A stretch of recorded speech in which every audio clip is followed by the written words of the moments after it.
pertama itu pengertian kerusakan pangan dan sanitasi. Kerusakan pangan adalah setiap perubahan sifat-sifat fisik, kimiawi, atau sensorik atau organoleptik yang ditolak oleh konsumen pada bahan pangan yang masih segar maupun yang telah diolah. Jika terjadi perubahan pada bahan makanan sehingga nilainya menurun, maka dinyatakan makanan tersebut telah rusak atau membusuk.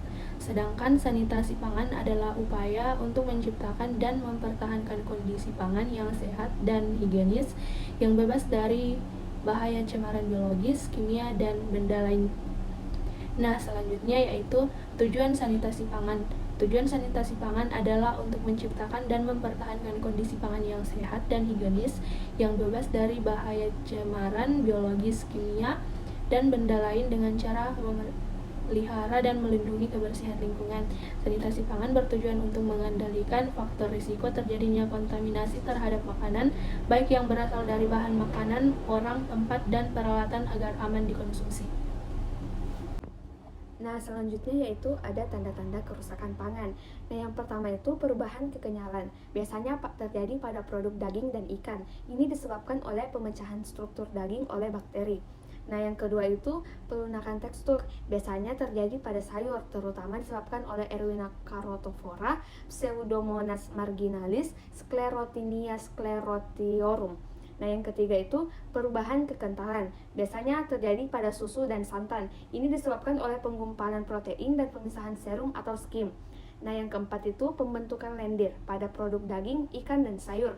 Disebabkan oleh hamir bakteri asam laktat, contohnya itu Lactobacillus viridescens yang membentuk lendir berwarna hijau. Nah, yang kelima itu pembentukan asam. Ini disebabkan oleh bakteri Lactobacillus, Acinetobacter bacillus, Pseudomonas proteus, Micrococci, Clostridium, dan Enterococci. Tanda-tanda kerusakan pangan selanjutnya yaitu pembentukan warna hijau pada produk daging yang disebabkan oleh pembentukan hidrogen peroksida atau H2O2 oleh L-viridescens, L-fructorans, L-ginsenin, dan pembentukan hidrogen sulfida oleh Pseudomonas nefita, Cevenal, Ultravensin, dan L-saket. Selanjutnya, pembentukan warna kuning pada produk daging disebabkan oleh Enterococcus cassiflavus dan L.E. mundit. Selanjutnya, pembentukan warna hitam pada sayuran disebabkan oleh Xanthomas capritas, Asparagus niger, Keratoxytis frimbias. Selanjutnya, perubahan warna pada biji-bijian dan serealia karena kapang Penicillium sp atau biru hijau, Aspergillus sp hijau dan Scirocco sp atau hitam. Yang terakhir, perubahan bau, misalnya timbul bau busuk oleh bakteri karena pembentukan amonia, H2AS, indol, dan senyawa amin atau diamin kadaverin, putresin, dan timbul bau anyir pada ikan karena pembentukan trimetilmil atau TMA dan histamin. Nah, ada beberapa jenis-jenis kerusakan pada bahan pangan. Yang pertama ada kerusakan mikrobiologis. Kerusakan mikrobiologis umumnya sering terjadi pada bahan pangan setengah jadi dan bahan pangan olahan. Penyebab kerusakan bahan pangan ini antara lain bakteri, jamur, dan kamir. Bahan pangan yang mengalami kerusakan mikrobiologis sebaiknya tidak dikonsumsi karena menghasilkan senyawa atau racun yang berbahaya, misalnya sarden yang ditumbuhi oleh bakteri. Yang kedua ada kerusakan mekanis. Kerusakan mekanis merupakan jenis kerusakan bahan pangan akibat benturan. Benturan ini dapat terjadi akibat terjatuh atau saling bertumpuk antar bahan pangan. Contohnya buah-buahan yang memar atau sobek dan terpotong. Lalu yang ketiga ada kerusakan fisik.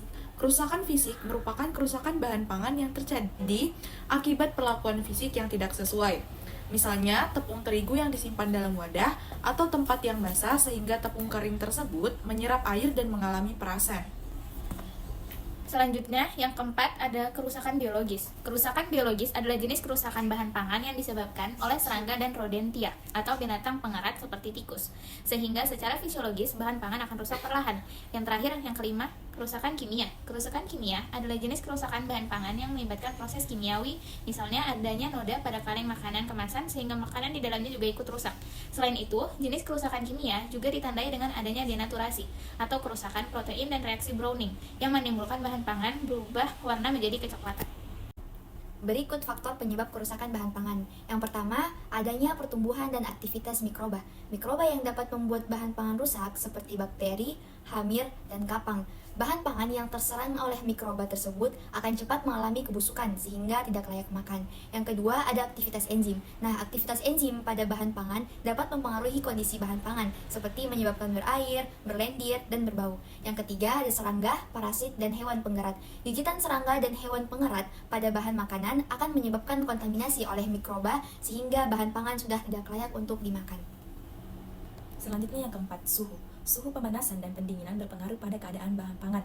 Suhu berlebihan akan menyebabkan kerusakan vitamin, denaturasi protein, pemecahan emulsi, dan degradasi lemak. Sedangkan suhu terlalu dingin akan mengalami pencairan yang menyebabkan bahan pangan mudah terkontaminasi oleh mikroba.